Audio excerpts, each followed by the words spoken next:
रतन टाटा की कहानी एक प्रेरणादायक गाथा है जो संघर्ष, मेहनत, नेतृत्व और परोपकार का अद्भुत उदाहरण है। उनका जीवन ये सिखाता है कि सही उद्देश्य और कड़ी मेहनत से न केवल खुद को बल्कि पूरे समाज को एक नई दिशा दी जा सकती है। 28 दिसंबर 1937 को मुंबई में जन्मे रतन टाटा एक साधारण परिवार में पले बढ़े, जो बाद में भारत का सबसे प्रतिष्ठित व्यावसायिक घराना बन गया। उनके पिता नवल टाटा और मां सोनी टाटा के बीच जब तलाक हुआ, तब रतन टाटा सिर्फ 10 साल के थे। इसके बाद उनकी परवरिश उनकी दादी नवाजबाई टाटा ने की। रतन टाटा के शुरुआती जीवन में कठिनाइयां थीं, लेकिन उन्होंने उन्हें कभी अपने लक्ष्य के रास्ते में बाधा बनने नहीं दिया। उनका मानना था कि हर चुनौती के पीछे एक अवसर छिपा होता है।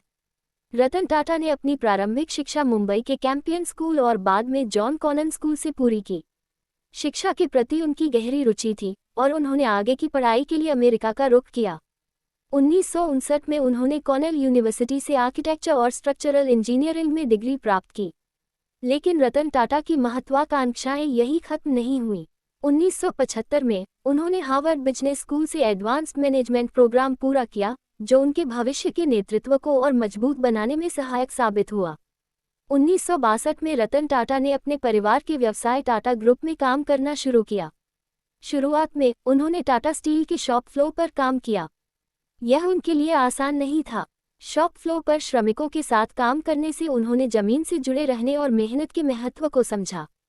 रतन टाटा को उनके दादा सर रतनजी टाटा से प्रेरणा मिली, जिन्होंने उन्हें सिखाया कि नेतृत्व का मतलब सिर्फ सत्ता नहीं, बल्कि जिम्मेदारी और सेवा भी है।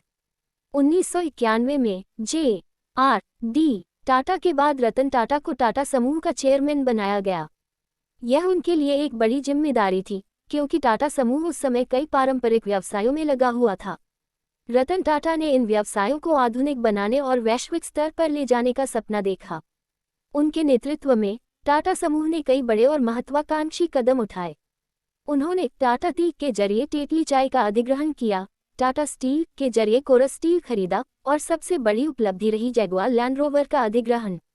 इन सौदों ने टाटा समूह को एक भारतीय व्यवसाय से एक वैश्विक व्यापारिक साम्राज्य में बदल दिया। रतन टाटा का सबसे अनोखा प्रोजेक्ट टाटा नैनो था। उन्होंने देखा कि भारत में अधिकांश परिवार अपनी कार खरीदने का सपना पूरा नहीं कर पाते। उन्होंने एक ऐसी कार बनाने का फैसला किया जो सस्ती और हर व्यक्ति के लिए किफ़ायती हो। 2008 में टाटा नैनो लॉन्च हुई, जिसे दुनिया की सबसे सस्ती कार कहा गया। हालांकि ये प्रोजेक्ट व्यावसायिक रूप से बहुत सफल नहीं रहा, लेकिन ये रतन टाटा के दृष्टिकोण और आम आदमी के प्रति उनकी प्रतिबद्धता को दर्शाता है।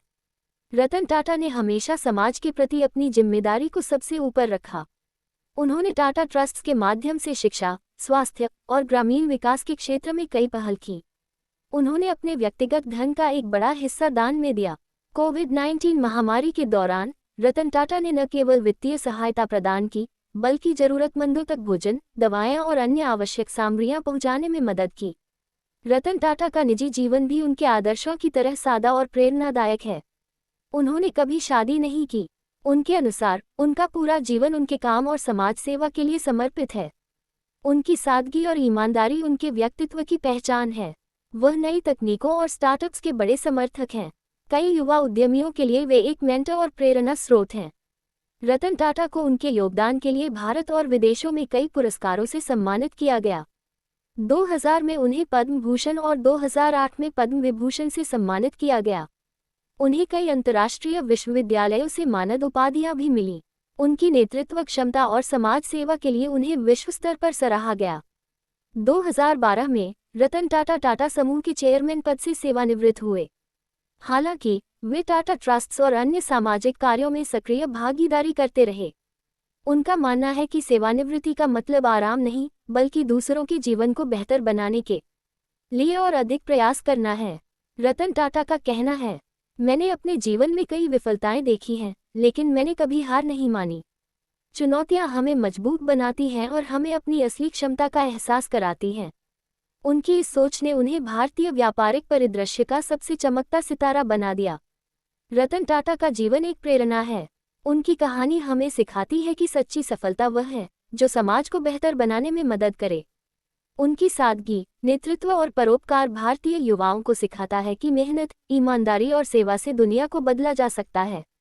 रतन टाटा केवल एक उद्योगपति नहीं, बल्कि एक ऐसे व्यक्ति हैं जिन्होंने अपनी सोच और काम से करोड़ों लोगों के जीवन को छुआ है। उनका जीवन ये दिखाता है कि असली सफलता दूसरों की भलाई में है।